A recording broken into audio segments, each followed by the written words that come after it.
हाय।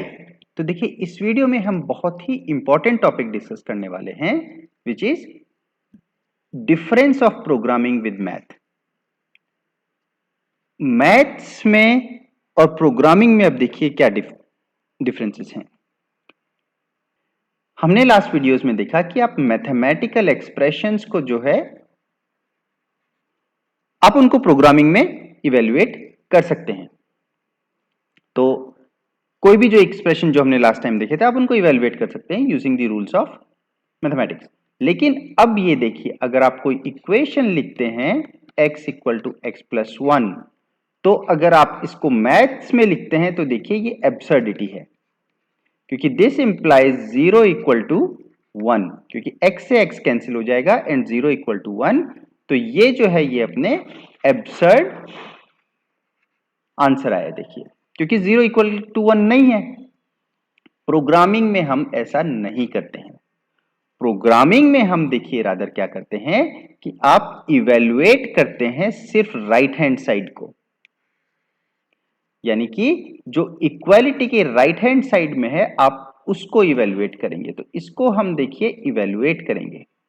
तो अब देखिए ये डिफरेंस प्राइमरीली आता कहां से है? ये डिफरेंस प्राइमरीली आता है इस ऑपरेटर के यूज से। जब आप मैथ में होते हैं तो ये इक्वालिटी है, जब आप प्रोग्रामिंग में होते हैं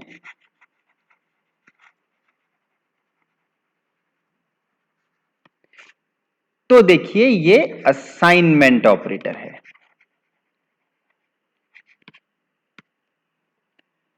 तो ये डिफरेंस आता है इस ऑपरेटर के यूज की वजह से। हमने बचपन से देखा होता है कि भाई इक्वालिटी का मतलब आप चेक कर लो दोनों साइड इक्वल है कि नहीं, LHS should be equal to RHS. Programming में आके ये बात थोड़ी सी अलग होती है, क्योंकि ये असाइनमेंट ऑपरेटर है प्रोग्रामिंग में, ना कि इक्वालिटी। तो अब देखिए इसके इंप्लीकेशंस ये हैं कि जब भी आप लिखते हैं x equal to X plus one kind of thing, तो आप पहले इसको करेंगे इवेल्युएट, आप पहले इसको सॉल्व करेंगे यूजिंग द रूल्स जो हमने पिछले वीडियोस में देखे हैं। तो राइट हैंड साइड चाहे कितनी भी कॉम्प्लिकेटेड हो आप उसको पहले सॉल्व करो, तो reduce it to a value. तो आप जो है उससे राइट हैंड साइड चाहे कितना भी कॉम्प्लिकेटेड हो आप उसको एक वैल्यू में तब्दील कर देंगे, आप उसको जस्ट एक वैल्यू बना देंगे। अब जो वैल्यू आई है आप उसको असाइन कर देंगे इस वेरिएबल को।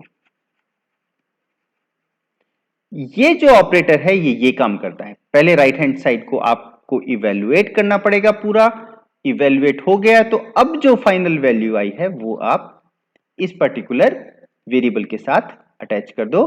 पाइथन के हिसाब से आप देखें तो ये जो वेरिएबल x है ये उस वैल्यू पे अटैच हो जाएगा जो भी आपके वैल्यू राइट हैंड साइड में आई है।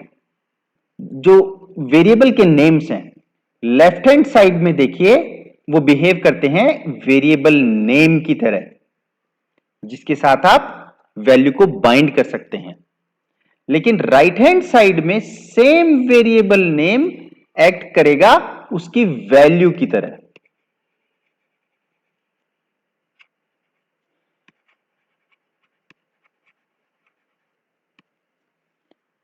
तो राइट हैंड साइड वाला देखिए x जो है वो तो रिप्रेजेंट करेगा, x की वैल्यू यूज करेंगे आप यहां पे। लेकिन जो लेफ्ट हैंड साइड वाला x जो है वो बेसिकली वेरिएबल नेम हो जाएगा अपना, उसमें आप बाइंड करेंगे, उसमें आप असाइन करेंगे।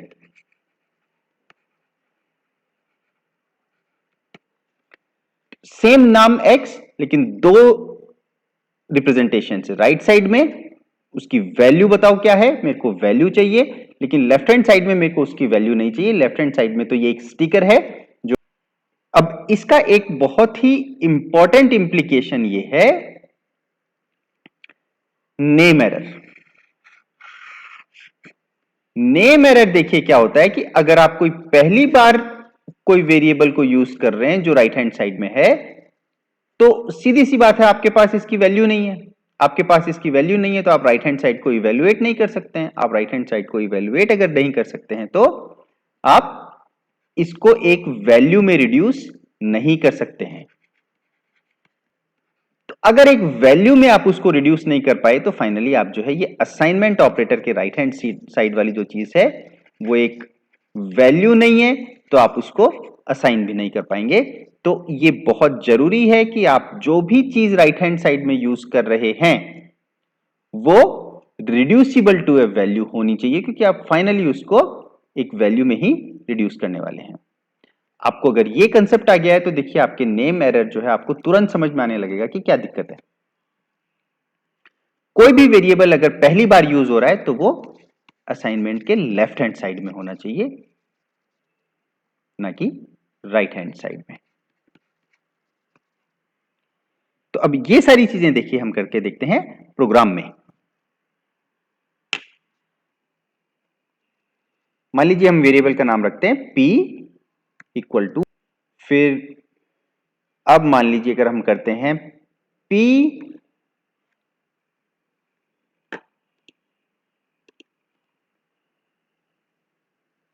अब मान लीजिए अगर हम करते हैं p equal to p into 2 मान लीजिए। अब मान लीजिए अगर हम करते हैं, अब मान लीजिए हम करते हैं p equal to 2 into p into p plus 1। तो देखिए मैथमेटिक्स में ये चीज एकदम गड़बड़ कर देगी आपको, ठीक है। आप p की वैल्यू के लिए सॉल्व करने लगेंगे, आप वो पर्टिकुलर वैल्यू ऑफ p चाहेंगे जिसके लिए ये इक्वालिटी होल्ड करती है। प्रोग्रामिंग में ऐसा नहीं है। प्रोग्रामिंग में देखिए अब जब हम p की वैल्यू यहां पे प्रिंट करते हैं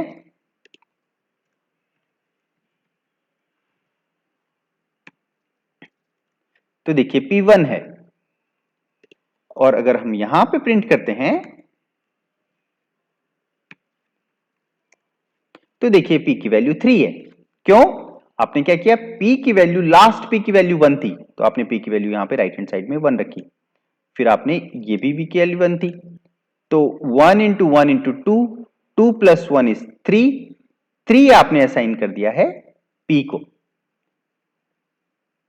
तो राइट हैंड साइड में देखिए वैल्यूज यूज हुई हैं p की, और लेफ्ट हैंड साइड में ये एज अ वेरिएबल यूज हुआ है, जो कि जो भी राइट हैंड साइड में वैल्यू आएगी इस इक्वल टू के उसके बराबर उसको बाइंड हो जाएगा।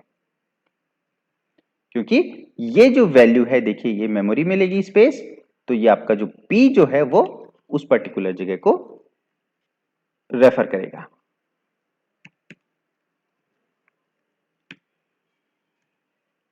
ये देखिए, अब देखिए 19 कैसे हो गया, p की वैल्यू 3 हो गई थी तो 3 into 3 9 into 2 is 18 plus 1 is 19। अब मान लीजिए हम करते हैं p इक्वल टू q, यानी कि हम p में q की वैल्यू असाइन करना चाह रहे हैं। तो अब देखिए जब हम इसको रन करते हैं तो हमको मिलेगा नेम एरर। क्यों? क्योंकि q जो है वो अभी तक डिफाइन नहीं किया है हमने। डिफाइन का मतलब है कि आप जब भी पहली बार किसी वेरिएबल को यूज कर रहे हैं तो वो असाइनमेंट ऑपरेटर के लेफ्ट हैंड साइड में होना चाहिए, ना कि राइट हैंड साइड में। तो इस वीडियो में देखिए इतना ही। Thank you.